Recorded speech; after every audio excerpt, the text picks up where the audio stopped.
I want to thank you guys for joining me for another episode of Keeping It Real with America's Supermom. So, this background is a little different because, technical difficulties, but we keep it moving here. We keep it real. So, we just keep going right on business as usual. I'm so excited about my next guest. We actually got connected on Clubhouse. In the beginning, when it was the beginning for me, she Same. was really a pro, the way she collaborated on rooms and had people come and give value. That's how we got connected. So I'm so excited to have her here today. So I have Susan with me. And so I want to first, before we get into some great conversation, give her the opportunity to introduce herself. Hi, and thank you so much for having me. First of all, I really miss our rooms. Yes. I remember when you start to jump in, the room was getting very interesting. A lot of people used to come and stuff, but as all the other platforms, for some reason, I start to, get out of Clubhouse a little bit when things start to reopen. I feel like all of us kind of start to live our lives way more when they reopen. But now it's winter, it's getting winter, so we might all go back to those rooms. Yes. But yes, my name is Susan, and I'm originally from Italy. I now live in Los Angeles since 4 years. Before, I used to live in Paris for a couple of years before I moved here. And I'm a talent manager, as I was mentioning you right before this episode, and a business coach. Awesome. I love it. Well, one of the things that I'm most excited about was one of the things that I would do with my kids, me, my husband, the whole family, is sit down and watch America's Best Dance Crew. So I just got to ask about, what your connection is to that. You can kind of fill us in. Yeah. But yeah. So actually, America's Best Crew is something that really helped in my career early on, because I think it was 6th season when my artist, Philip Shabib, he went on the show with this crew, I'm Me Crew, and they actually won. And it's crazy because how it started is that we were working together on a tour in Italy, and we were on a train in Italy. I will also remember that. And it was like, Susan, I think I want to make a crew, and we want to go to America's Best Dance Crew. And then after a couple of days, it was like, hey, I came up with this name. What you think about I'm Me Crew? And I want to put these people in it. And, I really want to go there. And I want to win. But are those conversations that you have on trains in India, you're like, okay, Phil. I mean, of course, I know it's gonna do good, but like how he came up with it in just like 2-3 days. And then he actually went back to Houston. At the time, he used to live in Houston still. He put together a crew, and then they won. And that's when he actually moved to LA, and then his career really was kickstarting. And then even mine, honestly, we were traveling the world for almost 5 years after they won. Wow. Yeah. That is so awesome. Yeah. I mean, we love the show. We would not miss an episode. So, that's something they probably need to bring back, because some of these kids, that probably would have did great over the pandemic, really. But I think it was kind of a trailblazing type of show. And I think each guest or each of the competitors were so unique. I remember there was one group that was on roller skates for a lot of their, things that they did. So that is so exciting. So, you come together with this just in a couple of days, bringing it together. I mean, we see, you guys doing that. Well, we don't see you guys bringing it together in a couple of days, all the things that go on behind the scenes. But what traits, qualities, skill set do you think really allowed you to bring that together? Because a lot of people look at, they got everything going for them, that's why they won. But what were some of the core things you think that really allowed you to be successful with creating that group? So I think diversity is very important. Philip made sure he picked people that were complementary but very diverse between each other, different skills. And that is like creating, a star team at that point, because everybody's the best in what they do. And I think that's what they look for at the time. And yeah, their working also gave them very strong character, because I remember he used the element of earth, water, electricity, fire. So he used all these elements and he associated with each person. And so it create even a bigger character for kids or for people that were watching to, be more interested in that. I love that. Yeah, it would. I mean, they did some very creative things. Yeah. What would you say is the number one trait, characteristic necessary to keep a group unified? So often like you said, they were diverse, but Yeah. how did you keep them very focused with a team mindset? Because, they had to go week after week after week. Because how many weeks was that actual season for them? I think it's overall is about 10 to 12 weeks, something like that. A couple of months, yeah. At least. So I think one of the most important thing I see, even with other crews that didn't actually won, is leadership. So having a leader and being clear about who's the leader on a setup like that is needed. Even if outside in real life, maybe they take turns of being the leader on regular crews, but when it's like competition or something, most likely has to be one person leading. It can be two, but it already get complicated. I see crews with amazing dancer and they were all leaders, unfortunately. And that's when, heads and then a lot of ideas and things and nothing actually come together. So there has to be somebody that cut their head for everybody. Like, okay, that's what we're going to do. That's what we're going to bring. That's good. I mean, so important. Yeah. Yeah. Now, so how do you manage those different emotions? I mean, this is like the things that they did on that show. I'm telling you, the skill set was just off the charts with the things that they had to continue to innovate. So, I'm sure the emotions like, am I going to be able to get this? And, just the stress and anxiety. How did you manage emotions or, just communication? I guess a lot of things you have to keep the eye on the prize and kind of like delay whatever things there are to after and just be like, okay, let's be united for this goal. Whatever happened, we're going to figure it out after if there is no time to address it in the moment. Because as I say, the time, sometimes they will stay awake all night to just practice for the day after. So times is very important. Making decisions, sometimes they will change their music last minute. So they had to make adjustment last minute. Change a whole piece last minute sometimes. Like, production can do whatever they want. And it's up to the crew be ready and adaptable, even on things that people don't see. And they happen on the back end, So all that, all for that, you need to really just put your ego on a side and be like, okay, we're going to talk about it after. Let's, focus now. So true. I mean, but it's like I have 10 kids in my house, right? And so, we can have a plan, but then when it comes to actually implementing it, sometimes it's something totally different. We all see the vision, but, there's, like you said, a lot of people that want to be the leader and think that they have the answer. So that was quite a thing that you were able to be a part of and orchestrate. So I just want to say that is just awesome. So now you are, helping people with talent and their brands and, talk to us about how this time with this pandemic has really helped you to grow in your business. What things do you have learned from this experience that helped you be better at what you do? So I feel like a lot of people during this pandemic, the only way they had to still be relevant and even make any money or just even still grow their brand, it was online, unfortunately, because you can go out, meet people. Even for me, it's way easier to go out, meet people, meet in person. I like energy, I like change. So that's my strength. But I realized pandemic, we didn't know how long it's gonna last. If you want to do anything, even just to just still be somebody or do something, you have to be online.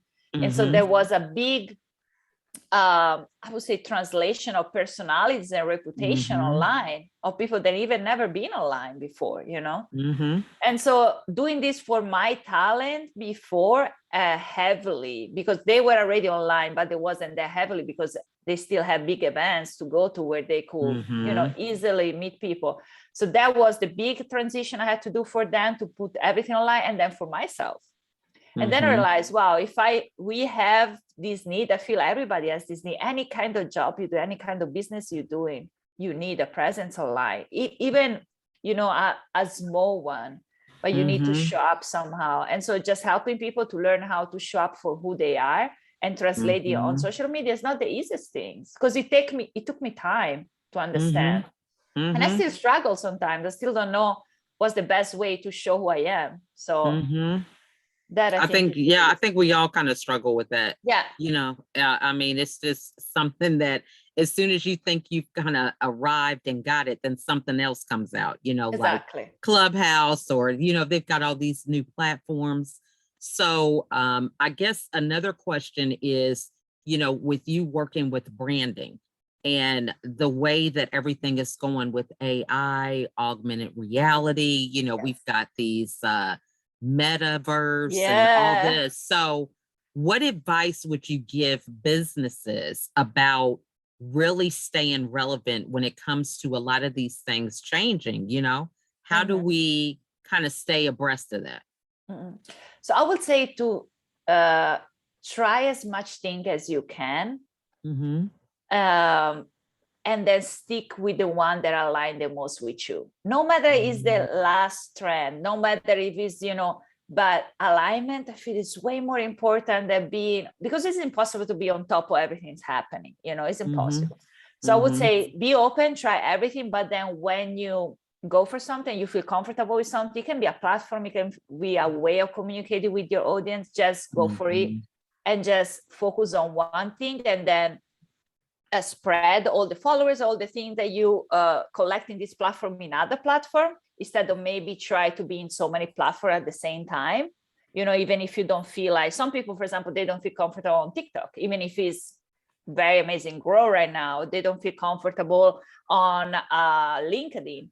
But once you found YouTube, you know, it's way different way to deliver your message. But once I think you find the one that you feel comfortable, you feel aligned with your business, go all in and deliver a little bit more than what the average delivers. So for example, if they post, you see everybody posting once a week, try to post at least 3 times a week, so you stand out. So once you find it, go for volume. But first, find the one that is for you. That's what I will advise. I love that. Now, and so you said go for volume.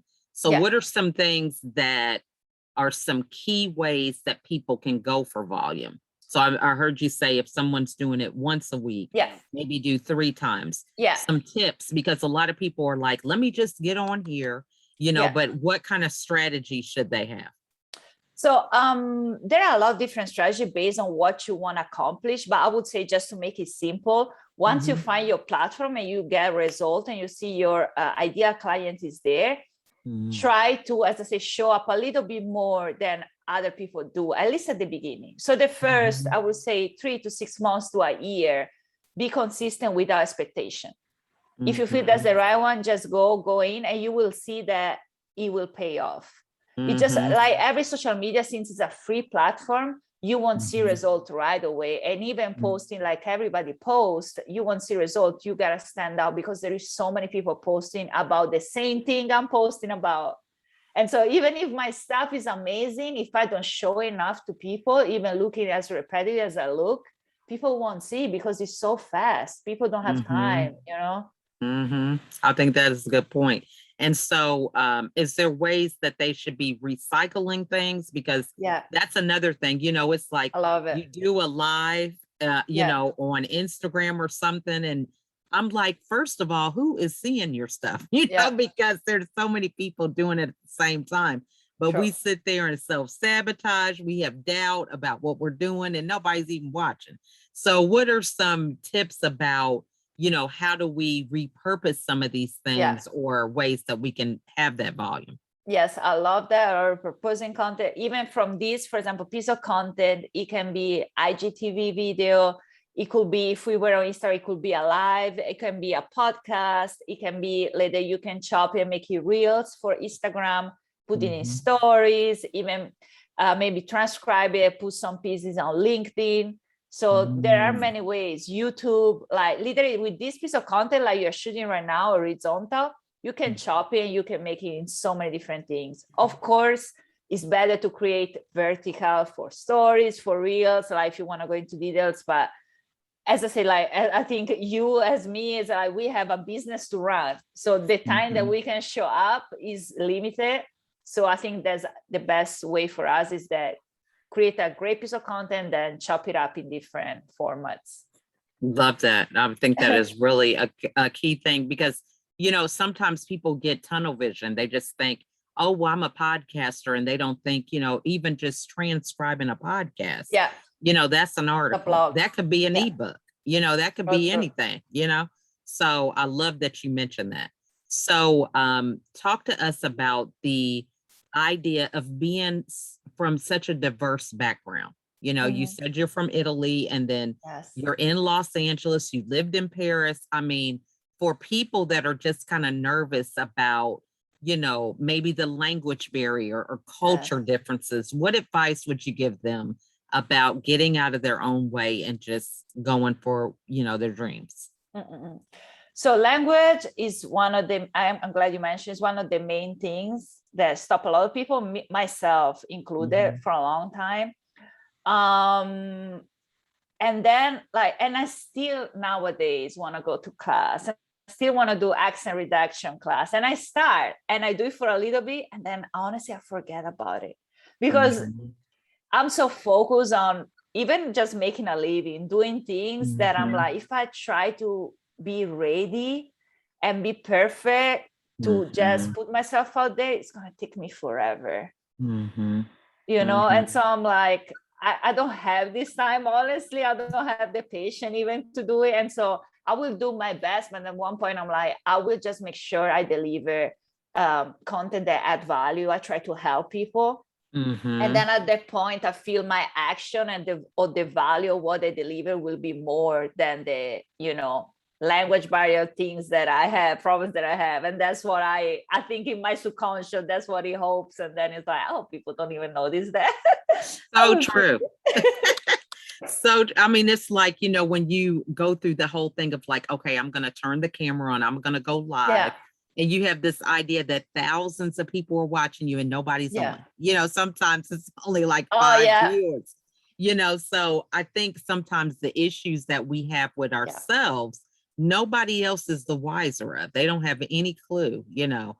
So what are you most proud of when it comes to overcoming some of the challenges when it comes to promoting your business? Something that really surprised you or someone that you're having these thoughts and then, you know, it just ends up being totally different than what you even anticipated. Yeah, tell me if it's the same thing for you, but when you realize that you are really actually inspiring people. And because I remember even for you in Clubhouse, people were coming and say, thank you so much for sharing this. And maybe it was from last week. And you was like, wait, I didn't even remember saying that, you know?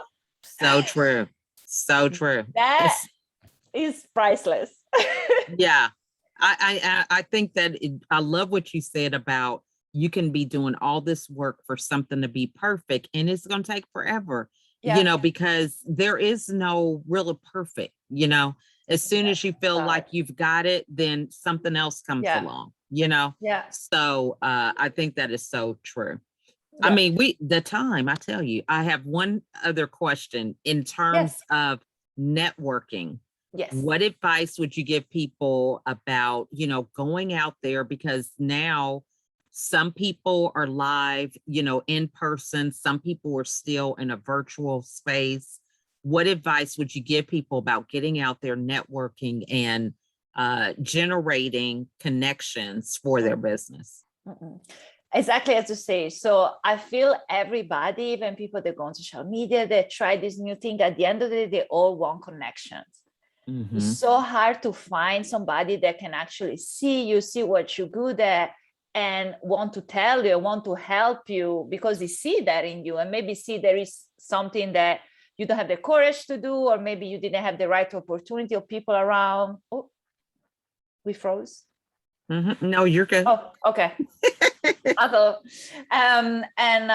So yeah, that's, I think, is when, since I don't know, as being a talent manager and stuff, that's the first thing I see. I see the good in people. I see the skills they have. It's the first thing that comes to me. You know, the people that I actually have relationship with, or I get to talk to, is because I see that spark, that thing that maybe they see, maybe they not, you know, or maybe they never bring it out. Or sometimes we think we have something, but when somebody tells us, they're like, oh, so I have this, you know.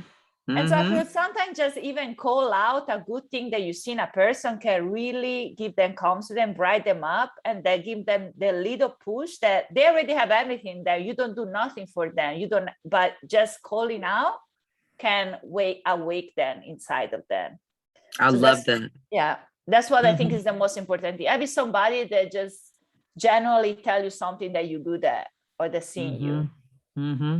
I mean, this has just been great. I could go on for hours. Okay. I love asking questions and getting deeper insight, because, you know, so much about life is the hustle and bustle. You know, it's building business. And, you know, a lot of people struggle with just having a conversation, you know, because they hide behind a post or a text message.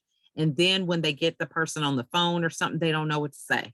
You know, they don't know how to reach out, how to connect with them. So I love what you said. That is really true.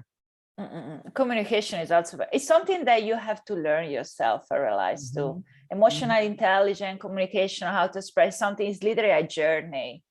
And for me, especially, Clubhouse really helped me, because learning from you guys, the different ways that you communicate, especially in another language, it helped me pick the part that I really like and be like, okay, I want to use this too, because it really resonated with me. So true. I mean, I think I just took like a master class in life, the way everything was so compressed. You know, you would have a room and it might last an hour, sometimes 2 hours. And there were some that lasted longer than that. But just the nuggets of wisdom that you got in real time, if you went out and applied it, that's how the growth was. It was like, man, I felt like I was on steroids up in there. Yeah, you feel like you did a workout after. So true. Well, this has just been wonderful, Susan. I'm so glad that we kept in touch with each other. Yes. You know, and looking forward to more collaborations. What's the best way for the audience to get a hold of you? I think the best way is still Instagram for me. Way faster reply DMs or anything on there. You can find me. Is my name, Susan Ancilotti. Awesome. And then what final words would you like to leave the audience with? So, final words. Now, I'm very, very happy that we connect. I'm very happy to be here. I'm very happy to meet you in Los Angeles and know more about you. You are a great example of human being, mom, woman, boss lady, everything. Like everything you're able to do with 15 kids. Like, I don't even know. But I for sure will come back to your page, and then we just come back probably to you when it will be my time to have kids.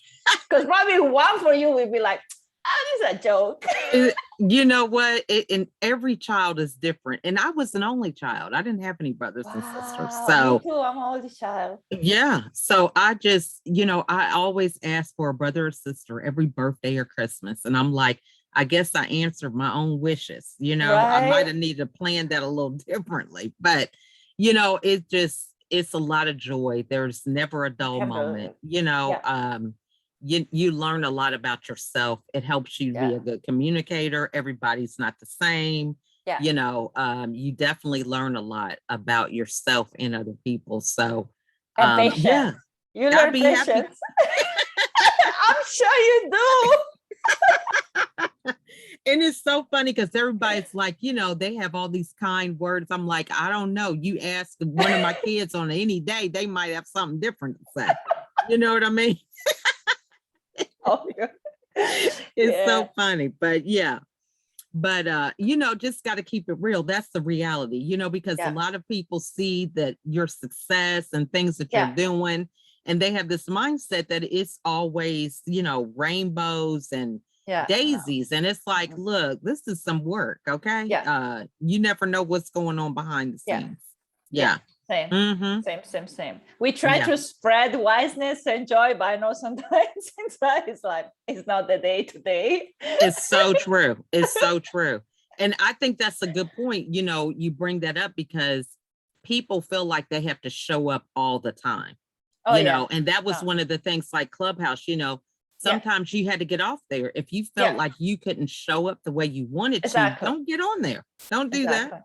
And I'm not even a fan of toxic positivity, like the fake ones where everything is rainbow, everything is unicorns. No. It's not. Yeah. I mean, I think it's just creating a belief that's just not real. It's an illusion, Oh, I think we froze. Yeah, we froze for a minute. But it's like an illusion that you're trying to fulfill for people, and nobody can obtain that, It's not real. So true. Mm-hmm. Well, thank you so much, Susan. Thank you so much. That was really great to see you. We had a lot of fun, and we want to thank all of you guys for watching. And if you have any comments, feel free to reach out and follow Susan on Instagram. Look at some of these great pieces of content that she puts out there. She has like 11,000 followers. So she's got a lot going on. So be sure to reach out to her. And again, Susan, thank you so much for being here today. And we look forward to seeing more collaborations in the future. Yes, thank you so much. You're welcome. Bye, everybody. Thanks for watching. We'll see you on the next episode.